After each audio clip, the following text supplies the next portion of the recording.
Welcome to Radically Conservative, a show based on faith, family, and freedom. I'm your host, Steph Liggio, and to my right tonight we have Jimmy Laveri, our executive producer, and our special guest in studio tonight we have Edwinna Herrera. She is a former candidate for Westchester County's legislator. Yes, thank you, Edwinna, for coming in tonight. We appreciate your time and coming tonight. Thank you. So we found a very interesting quote online today that we wanted to talk about. It was from Thomas Sowell. And the quote says, "What exactly is your fair share of what someone else has worked for?" What is your fair share of what someone else has worked for? And I've seen, some of these memes online where it's, oh, my kid came home and wanted whatever I had, and I said to them, okay, well, you have to do your chores first and then you can have it. Oh, that's not right. Oh, it's, when did we come into a sort of mindset that we're just due to have something come to us? And when did this start? I believe it started like about 40 years ago when the dynamic of the family, when mothers or fathers thought that they had to give their children everything, and you can't get everything. That's not how life works. So about 40 years, my son's like 40, and I noticed that every parent was trying to give them everything that they didn't have, and that's just not reality. Jimmy, did your kids want everything too? Say that again? Did your children want everything too? Yeah, I did not spoil my children. They worked made for them everything. work. I made them work. Absolutely. My father taught me to work. You want something, you work for it, you put it together, and you get it. And you had to learn how to budget your money when you worked. Oh, You yeah. didn't just say, oh, okay, I worked, and here, take this, and then help me supplement for, a more expensive car or whatever else, or a trip that they wanted to take, anything like that. I'm not really great with budgeting. But, Thank you for being honest. Yeah, right. I'll spend a little more money on this than I shouldn't, but I sacrifice on here, and But you still, at the end of the day, you're still working within your income framework. absolutely, Of sure. course. Yeah, Sure, I of see course. that. Yeah, because Try to keep debt low. Yeah. Try to keep No, debt sorry. low. Watch what you're spending. Right. I'm constantly counting everything I'm doing. Right. I think my parents were born into the Depression era. So for them, owning a house was like incredible. yeah. So just getting over that hurdle. Edwinna, you had a similar situation? Yeah, it's like my parents were from the South. So coming to the city, coming to New York, you had to work hard. It was no like, well, someone from down south is going to mail me money or send me something like everybody does here. They're here in this city and they make their money and they send it someplace else. But that's not how that works, So my parents taught us how to work hard. We sold bottles, the 5-cent bottles back in the day. We did the newspaper route. We stood at the end of the counter when people would get their grocery and bagging bags. To today, I still know how to really bag bags. I mean, I'm really good at it, But I don't think the people at my supermarket appreciate how well I load up the conveyor belt. It's like I load it the way you want to bag it. Wait a minute, you're not bagging it as you're bringing it? Because that's exactly how I've laid it out for you. I'm that crazy. Yeah, me too. I'm like that too. I'm totally like that. The little things, So Edwinna, you wanted to talk about affordability, and I thought that Thomas Sowell quote was perfect because driving here tonight, we saw a young man get out of a taxi, and I thought, okay, when I went to college, I either had to take a bus or I had to make sure I had my own car, and I paid for it, and I paid my tuition and everything else. Nothing was coming to me. But now our children expect $1 million lifestyle. Yes. I get a ride everywhere I go. I don't have to worry about a bus schedule. I don't have to worry about a train schedule. I'm going to Uber Eats so that I know I have my meal. Yeah, But who's paying for all of that? I am. If you're coming to college and you're taking an Uber, where's that money coming from? He's not working. She's not working. You could tell by the way their demeanor is when they jump out the cab and they just think they're entitled. But we're paying that cost for them to live this ladrous lifestyle. Can't really say the word right, but this great lifestyle that they have. And I believe it's unfair. It's unfair to think that everything that you get, everything that I worked for, because I'm retired, I'm still paying for you to have a life of luxury. And Right. it's unfair. They build it right into the tuition cost. Yes, they do. They do. They really New do. computer every year. Oh, they get new computers. They get it never ends. The Uber Eats, like you said, they don't even cook their own food, and they wonder why they have health issues. They wonder why their lives are not the way because we had to really work. We really had to. I took the bus, the train, walk. I had to walk It's to the school. best exercise for you, too. We walked to school. We didn't have bus passes. You walked a mile. You know, and but not today. It's like, you know, it's a disgrace, really. I remember in high school, I was maybe a block off from not getting a bus pass. And there were days where the bus was super late, and I thought, should I start walking? But if I start walking and the bus comes, then I'm SOL. Right. So I would wait, and then a group of us, a large, like 3 bus loads, came in at one point, and the principal was right there giving out detentions. And I was like, but it's not like we planned this. The Right. bus didn't come. She didn't care. There was a detention to each and every one of us. Oh, good old Catholic school. Yeah, public school was pretty good too. It still had the same dynamic. It still, even though I remember the kids in our school, they used to go to religion instructions on Wednesday. That was me. That's right. But we still had to play by the rules. We still in public school. Yes. We did. Yeah. Oh, yes, yes, Yeah. yes. They were very, very strict. Very strict. My grammar school, we had a principal she was a tiny little lady, and she had a bum leg. And the stories that went around the school year after year, she lost her leg in the war, don't mess with her, she's a tough lady. And then a new principal comes in. Hello, boys and girls. Do you think she got any respect? None. None. That little lady with the bum leg, nobody messed with her. If she caught you in the hall, get back in class. That was it. You were back in class. No question about it. They didn't hit you? No. Oh, Public I school thought in the Catholic school, they 70s, beat they you up. weren't I allowed to thought do they gave you a it. good whack. It wasn't the nuns in the Catholic That schools. was the 60s. The 60s, Oh, man, you that's get a what good whack. happened. You They get a good need the whack. whack. Yeah. They won't be late for school. You'll get on the earlier bus. Yeah, Right. that's true. But So now back to affordability. So we earn more money now Yes, than we we did in the 70s, but we can't afford as much. no, because New York's never been affordable. And why is that? Is it the taxes? Is it the policies? It's New York. I don't know where people think that New York has this thing that it's going to be cheap. Everybody wants to come here, and if that's supply and demand, guess what? You're going to pay to live here. And I've been here all my life, and it's always been expensive. It has. So I was on X a little bit earlier today, and a former mayoral candidate, I won't say which one, Okay. said, oh my goodness, we have a 25% vacancy rating for apartments throughout the city. I'm like, you ran for mayor and you didn't bother to call a realtor and find out what's the vacancy rating for apartments in New York? Because keeping apartments vacant drives up the prices also. So now everybody's talking about, oh my God, there's no apartments. It's so expensive to rent an apartment. We need a rent freeze on apartments.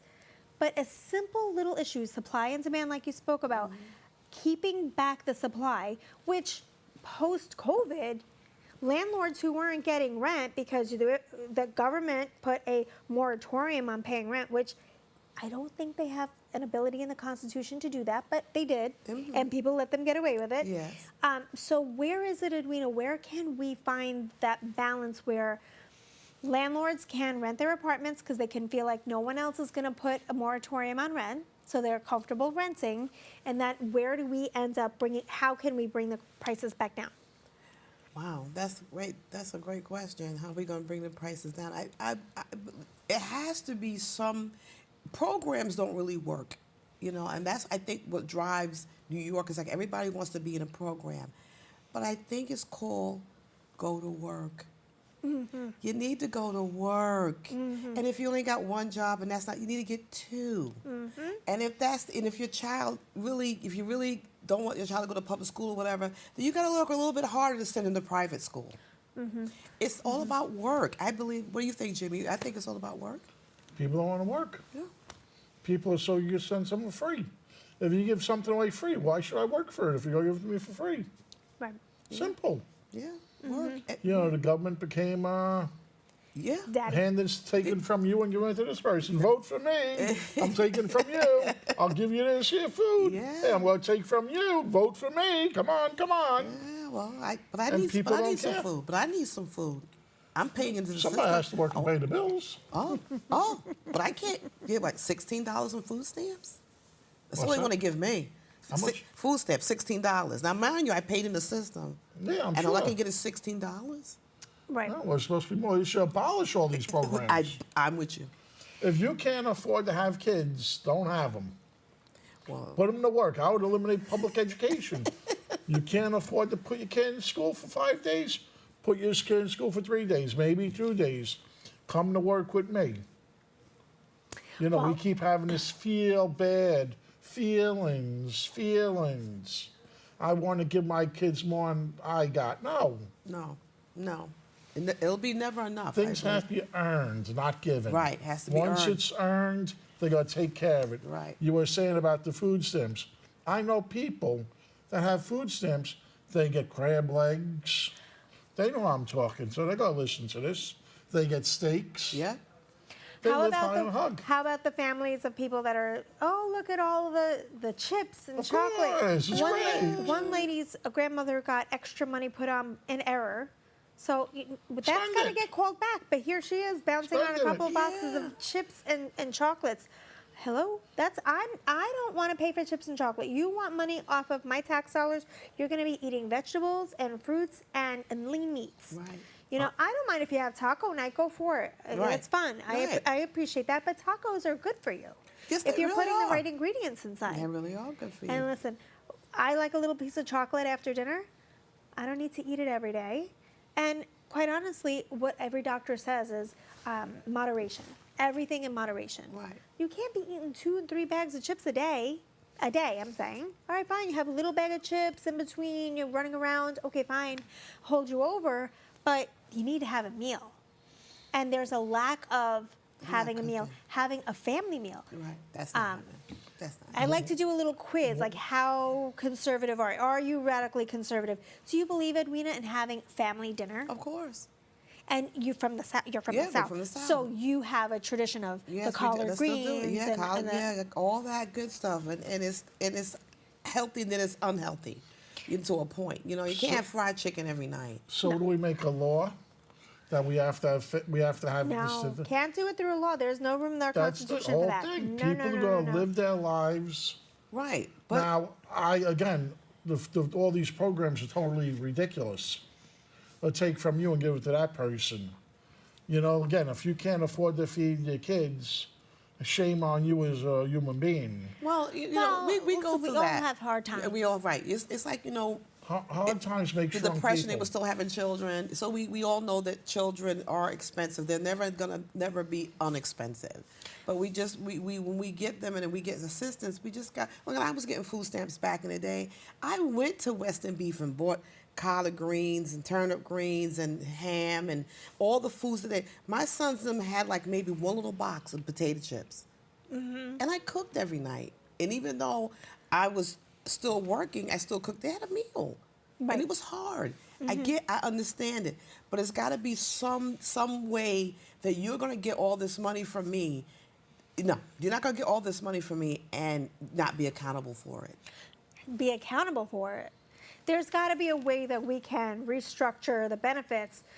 Wasn't that being done in the 90s that if you come on welfare, if you have 2 or 3 children, this is what you're getting. If you have 1, okay, fine, was. but you cannot have additional and remain on the program. In a program. You'll be responsible for the Right, additional. right. That's what And that how was. are we able to do that? Can we go back? No, We can't go because back. they're too spoiled now. And then they went from welfare to food stamps to Social Security. Right. That was the new welfare. That was the new welfare. Yeah. So it's just the dime, how they're able to get over on my dime. Uh-huh. And now we're saying, oh, well, they shouldn't be doing it. Well, you allowed this to be done because you allowed And these for people. an extended period of time for a vote. Right, for a vote. For the oligarchs to stay in office Yes, to make their money. To make their money. Because if it's a budget about nothing, someone's making money. Oh, yeah. Well, when you look at New York State's budget at $254 billion, which still has a shortfall, we still have to cover some programs, right? There's still, yeah. But $254 billion and we can't support our entire state, and we'll go into the next subject after our break. So we're going to go to a PSA now, and on the other side, we'll talk about energy. Okay.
Before we start our next subject, Edwinna, you were the first Black woman at the police department to work in the tow truck? Yes, I was one of the first African American women that was a tow truck operator for New York City Police Department. We first started at DOT, then we went to NYPD. We were the one that really ran the city. We made sure that traffic really flowed, and we never really got any recognition for it. But it was a great time. It was a Koch era, and we was able to just go throughout the city and just pick up cars and be independent. And we was able to take care of our children, be able to feed our families. You know, because a lot of us were single moms, and we were single, and this was a breakthrough job for us, and it was great. So you're the one that towed my car. Yeah. So you're the one that towed my Of car. course I I couldn't did. feed my family. Well, hey, look, you can't have it all in New York. Hey, I wonder why I can't work. I'm going on welfare. But you took my car. Yeah, well, this is how it goes, and this is New York City. If I take your car, I'm going to go to jail. Yeah, well, I had to pay tickets, you know. I got my car towed 3 times Yeah? for the marshal. Yeah. Yeah, there was no reciprocity. No, None. None. But could you imagine doing that job today, where now there's nowhere to park in New York City? No, there's not. Unless you're a diplomat over by the UN and Right. you don't have to pay a ticket or anything. You don't tow them. They right? don't tow cars. They don't do. They took away the tow pound in Manhattan. They took away the tow pound in Queens. They took away there's only one in Brooklyn, and that's it. And Right. and I think maybe something in the Bronx. No. But they did that just so that you wouldn't see people take. It's chaos. You can't get through the city. The reason why we were there was to make sure that people was able to flow through the city. They don't want people to flow through the city. No. This is really important because I was reading an article today about how the mayor-elect will have the ability to restructure all of the streets, the 6,300 streets in New York City, He will. and how the low-traffic streets should have playgrounds in the middle of the street. How is sanitation going to get through a street to pick up garbage if you're going to build a playground in the middle of the street? These people are writing college papers and then trying to pass it along like they should be writing for the Truman Show Part 2 instead of trying to really construct what should be policy in New York City. That's right. Could you imagine that, Jimmy? If you live on a dead-end street, yeah, go for it. Put a little street park at the end of the street. Great. But in the middle of a street? Right, but who's going to be there? The And homeless? what's low traffic in New York? Right, but none. No, there's nowhere it's called low traffic. Because I was on a street today and it wasn't moving, so I decided to go to a different street to get around the traffic. So there's never any street that can be shut down for anything. No, there's not, because we have more people here that came here. We have more people that the government has given them money to buy vehicles, and you have the streets. And then now the guy that's in charge of DOT, I don't know where they got him from. Every street's like this. Every street is like this. Well, that's because you needed bike lanes. Road Ew. diets. Yeah. And they got these islands everywhere, too. Yeah, all these islands. What was that? What was that all about? Oh, that's supposed to be able to, it's supposed to slow you down when you make a turn so that Right. they overbuild sidewalks. Right. It makes no sense because now buses can't even take that turn. No, they so now can't. you're complaining the buses aren't on time. It's because they can't get around that. That's right. People are parking and double parking. Yes, they Dyer are. Avenue is the worst. If DOT ever wants to take a trip through there, Oh, they're there's not gonna go double there. parked people in the bus lane all day long. day. You can't get through the streets. No, you can't. They're not going to go there because the people that they hired now are wimps. They will not write a ticket.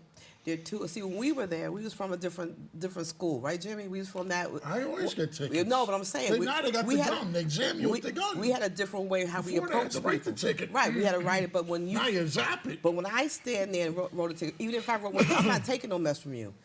The guys that got working now, they're from other places. They're so afraid they'll just keep going. Oh, I don't want to be bothered. But that's not how New York City was set up, because when a person double parks and they instruct traffic, everybody feels it. Oh, yes. Everybody. And Yes, it's- absolutely true. But I was glad that I was a part of cleaning up the city, making Well sure that done. Thank yeah. you. Thank you. Thank They you. may have to bring you back to fix it. They hired somebody else. They hired someone else that knew nothing about New York. He came from San Domingo, and they hired him to be the person in charge of New York City streets. Lovely traffic. in San I don't say I Domingo. love I love Dominicans. Hey, Lovely traffic. No, in it's DR. not even that. It's Yeah, well- that are we promoting people that are equipped to do the job and are familiar with the job, or are we just bringing in someone that's my of- buddy. It's like, I voted for you. I gave you some money. Well, maybe I don't know what all that is all about, but I know one thing. If you can't really speak the language and then you don't know the streets of New York. It's just like giving the CDL license to these people that don't know what a stop sign means. Because then where they come from, not knocking at, maybe there is no stop sign. Well, I'm going to tell you, I witnessed myself 2 large box trucks on the Hutchinson River Parkway, and you knew they came through the tunnels without stopping, the overpasses, because the top of the truck was peeled back, and I could do nothing but laugh, because this is the epitome of giving. You know who they are Yes, driving, because that's right. everybody knows you don't get on the hutch. You don't get on the hutch. But Anyway. they don't know. Anyway, but Let's pivot now to energy, because we were talking a little bit before the show started about solar panels. Jimmy, you're pro solar panel. Tell us why you're pro solar panel. Well, they're very cheap. Solar panels are very, very cheap. And they provide enough energy for your home? Sure, they'll apply for plenty of energy for your house. Now, obviously, the more energy you use, the more panels you'll use. So how many panels do you need on your home to? Well, it depends how much wattage you're using. So I run let's just say someone average runs a TV 10 hours a day, my laptop 8 hours a day for work, and let's say my cell phone bill also is on there, my stove, right? Because Refrigerator. most people have to use electric now for their stoves because, yeah, we 'cause can't use gas anymore, God forbid. Oh God. Well, one of the issues is the solar panels going to make energy during the daytime when you're not using it. I use it all day long. I use it all day Oh, okay, long. but at nighttime, what's happening is solar panels are making a lot of energy when the sun's out. When the sun goes down, where do you store that energy when it's making it? Right now, it's going back into the grid. Some places have batteries, so the solar panels are charging the batteries. Then, as your appliance is being used, you're taking it from the batteries. That's called an off-grid system. Okay. Now we're on the grid. So as your solar panels are pulling energy and you're pumping it back into the grid. At nighttime, you're taking it from the grid. So what happens if you have a snowstorm and you don't see sun for 3 days? Well, you're still going to have power because you're on the grid. If you're off the grid, you got you have another problem. You might have to run a generator to cover thing if you're off the grid. If you're off So you always But it- need a backup plan. Always need a backup plan in life. You need a backup plan in life and everything. Do you have a generator in case of a blackout? No, I run on gas. My heat and my stove run on gas. I prefer gas heat. Me too. I prefer a gas stove. I Me prefer too. a gas oven. My brownies are perfect. Anybody that wants to ever So try my if brownies? your lights go, if the power's off, you're not getting heat. I'm getting heat. You're not going to get heat. You need electricity to fire up that burner. With no electricity, you're cold. Yeah, you still need probably a generator. You're not. Probably will need a generator. And I'm knock wood, thank goodness my panel doesn't go out. I've been very lucky. Edwina, how do you feel about solar? Well, to me, I thought it was a great idea in the beginning, and then all of a sudden I kind of saw that it was like a kind of a money grab because it didn't catch on, and then I also realized that Con Edison is not going to let you go there. They're going to allow certain things to pass through, Nursoda, all those different type of companies. But when it all really boiled down to that monopoly that Con Edison has, they're not going to let that really go. That is too much money that's going to be slipping out. Even if they're bringing it in, taking it out, they do that. Like when we broke up the AT&T just to appease the people. And Bell Telephone. Right. Then they come back and say, okay, now you still have to go It's through utility. Verizon. It's utility. It's the utility. Utilities, and this should be considered national security. Because if our people aren't safe with power for their homes, especially our seniors, who Yes. many of them are, have life-saving medical devices in their Yes. homes. So it's something that we need to consider. And we don't have a lot of time to cover. New York State passed the clean energy bill a few years ago. Yes. And that's affected our Con Ed bills. Yes, it has. And that's driven some people to look into solar panels and to get them out of their homes. Yeah. I think I want a small nuclear reactor. President Trump talks about this, and it sounds amazing. These mini nuclear reactors, it sounds like it can work for small buildings, warehouses, facilities, things like that. And pulling these industries not pulling from our grid gives a little bit more relief to us as homeowners that won't be pulled from us. Right. I agree with that. With also, How much would that cost? Oh, but the developers are Developers. building the subsequent energy sources. right. That's going to be all that we can fit in for today, but we'll have Edwina back. I think I'll be over the back. winter she can Yeah, fill I in can for come us back. a couple of Yes, shows. I can. And we hope you enjoyed our show today. If you want to email me, I'm at 104girl@proton.me, 104girl@proton.me. Thank you for tuning in to Radically Conservative.